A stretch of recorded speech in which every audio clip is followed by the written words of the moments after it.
Christopher Nolan గారి latest movie అయిన the Odissi movie review. ఈ మూవీని తెలుగు లాంగ్వేజ్ కూడా డబ్ చేసి థియేటర్ లో రిలీజ్ చేశారు. నేనైతే ఈ మూవీని తెలుగు లాంగ్వేజ్ లోనే చూశాను.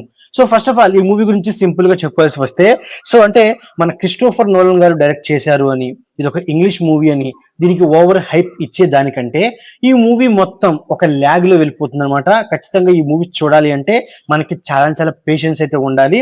అంతేకాకుండా ఈ మూవీలో మన క్రిస్టోఫర్ నోలన్ గారి డైరెక్షన్, తన స్క్రీన్ పే అనేది వేరే లెవెల్లో ఉంటుంది. ఇంకోటి ఏంటంటే ఈ మూవీలో యాక్టర్స్ పర్ఫార్మెన్స్ అనమాట. యాక్టర్స్ పర్ఫార్మెన్స్ కూడా చాలా చాలా న్యాచురల్ గా అయితే ఉంటుంది. డ్రామా కూడా చాలా చాలా బలంగా వర్కౌట్ చేశారు. బట్ ఏంటంటే ఎమోషన్స్ ని అంత బలంగా వర్కౌట్ చేయలేకపోయారు అనమాట. అక్కడక్కడ ఎమోషన్స్ అనేవి వర్కౌట్ అయినప్పటికీ మెయిన్ గా ఏంటి, ఈ మూవీలో హీరో సో తన భార్య తన కొడుకుని కలిసినప్పుడు అక్కడ ఎమోషన్ అనేది చాలా చాలా బలంగా ఉండాలి, హార్ట్ టచింగ్ గా ఉండాలన్నమాట. సో ఆ సీన్ లో ఉన్న ఎమోషన్ అనేది అంతగా వర్కౌట్ అవ్వలేదని ఫీలింగ్ అయితే కలిగిందని చెప్పుకోవచ్చు అనమాట. ఇంకోటి ఏంటంటే ఈ మూవీలో క్రియేట్ చేసిన కొన్ని సీన్స్ అనేవి మనకి చాలా బాగా ఇంప్రెస్ చేస్తాయి అనమాట. మెయిన్ గా క్లైమాక్స్ పోస్ట్ అనేది వేరే లెవెల్లో వర్కౌట్ అవుతుంది. బట్ సో సీన్లుగా ఈ మూవీ అయితే నచ్చింది తప్పించి హోల్ మూవీగా ఈ మూవీ అనేది సో నాకైతే అంతగా నచ్చలేదు అనమాట. నా పరంగా ఈ మూవీ అనేది ఒక యావరేజ్ వాచ్ అని చెప్పుకోవచ్చు అనమాట. సో ఫస్ట్ ఆఫ్ ఆల్ ఈ మూవీ యొక్క స్టోరీ గురించి సింపుల్ గా చెప్పుకోవాల్సి వస్తే, సో ట్రోజన్ యుద్ధంలో పాల్గొన్న ఒడిసియస్ సో తనేంటి ఆ ట్రోజన్ యుద్ధాన్ని ముగించుకుని తన రాజ్యమైన ఇదాక రాజ్యానికి బయలుదేరతాడు. సముద్ర మార్గం ద్వారా 10 రోజుల్లో సో తన ఇదాక రాజ్యానికి చేరుకోవచ్చు అనమాట.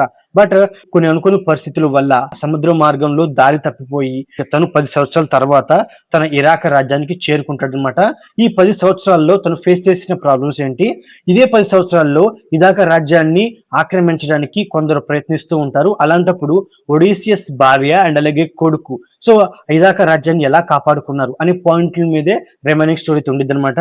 ఉన్నప్పటికీ ఈ మూవీలో నాకు చాలా చాలా బాగా నచ్చిన పాయింట్స్ ఏంటంటే, సో ఈ మూవీలో first of all starting point అనేది నాకు అంత అంటే ఆ పాయింట్ అండ్ అలాగే ఆ స్టోరీకి అర్థం అవడానికి కొంత టైం అయితే పడుతుంది అనమాట. దాని తర్వాత ఆ ఒంటికను రాక్షసుడు అంటే ఆ గుహలో ఒక ఒంటికను రాక్షసుడు వీళ్ళు ఆ గుహలోకి వెళ్ళి ఇరుక్కుపోవడం, సో మెయిన్ ఏంటి ఆ గుహలో నుంచి వీళ్ళు ఎలా బయటకు వచ్చారు, సో ఆ పాయింట్ అనేది నాకు చాలా చాలా బాగా నచ్చింది అనమాట.